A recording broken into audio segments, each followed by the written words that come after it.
Hey guys, this is the world famous Kailasa temple at Ellora, and let's look objectively into who could have built this amazing structure.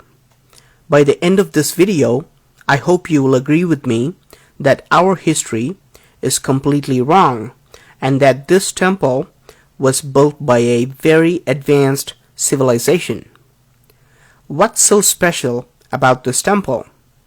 This temple was not constructed by adding stone blocks, but an entire mountain was carved to create this temple.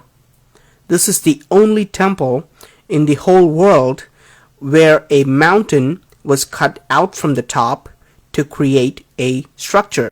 In all other temples and caves, even in Ellora and rest of the world, the rock was cut from the front and carved as they went along. The whole world has followed a rock cutting technique called cut-in monolith, while Kailasa temple is the only one that has used the exact opposite technique called cut-out monolith.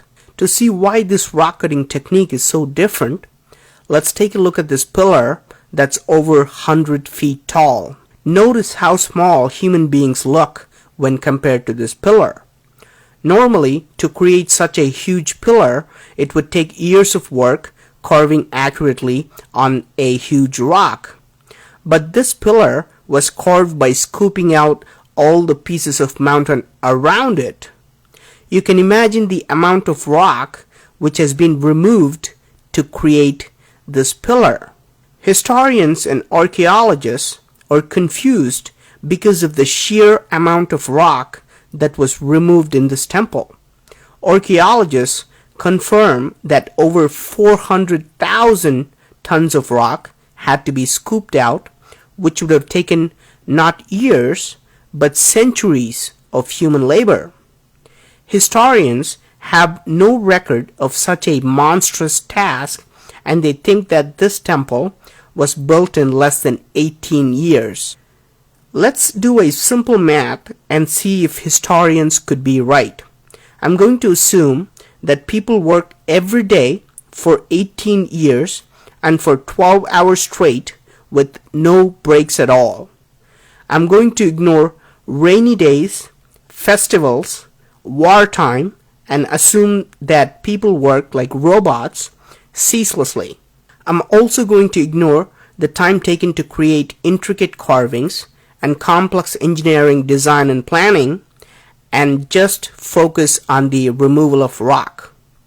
If 400,000 tons of rock were removed in 18 years, 22,000 tons of rock had to be removed every year. This means that 60 tons of rock was removed every day, which gives us 5 tons of rock removed every hour.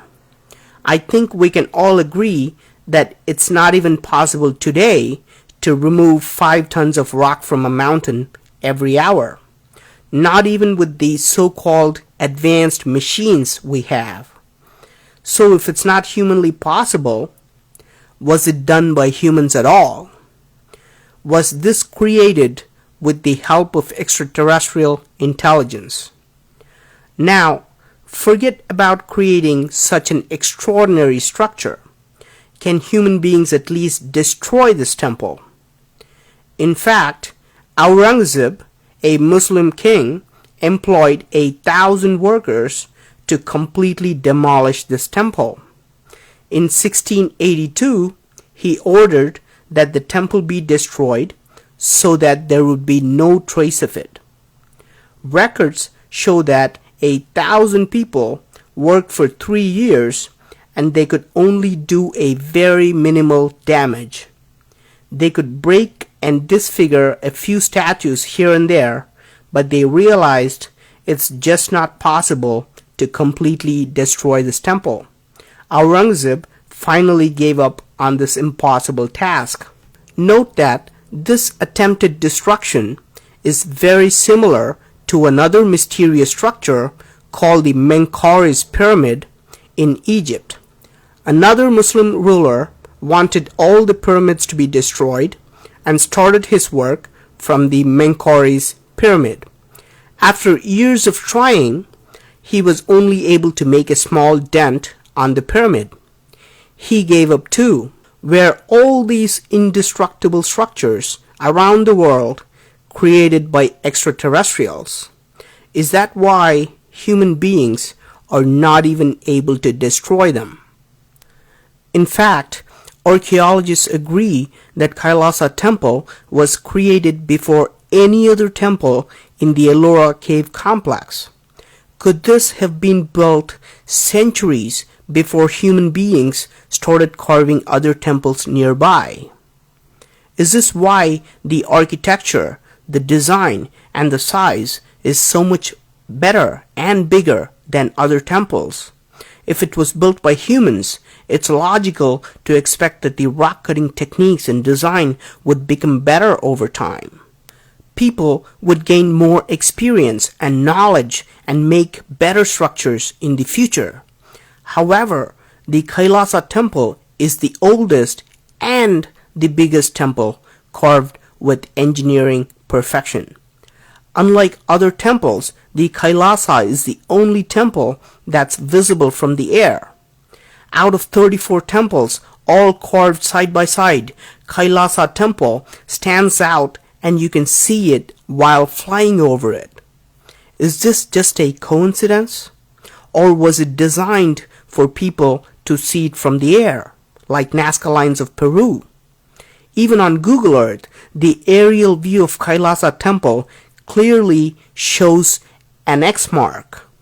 This is how it looks from the top, and you can see a circular design that is studded with 4 lions that create this huge X mark. Was this created as a signal for extraterrestrials who can spot the location while flying? Unlike other temples of Ellora, notice how well its rectangular design is oriented with all the 4 directions. Its entrance faces perfectly to the west. Is this another coincidence too? Unlike most other temples of Ellora, this temple has bridges that connect towers, rainwater harvesting systems, drainage systems, hidden underground passages, secret peepholes that can show people walking in, elaborate balconies in different areas, and complex stairways that connect multiple levels. And all of this had to be planned accurately before they started carving the mountain. For example, you cannot carve these 2 structures separately and then decide to build a bridge later. No connecting rocks or external rocks were used at all, and everything was carved perfectly from one mountain. Do you still believe that this was done with chisels, hammers, and pickaxes by people with limited mathematical and architectural knowledge? I hope we can all agree that the Kailasa Temple was built by a much advanced civilization, whether it originated in Earth or elsewhere.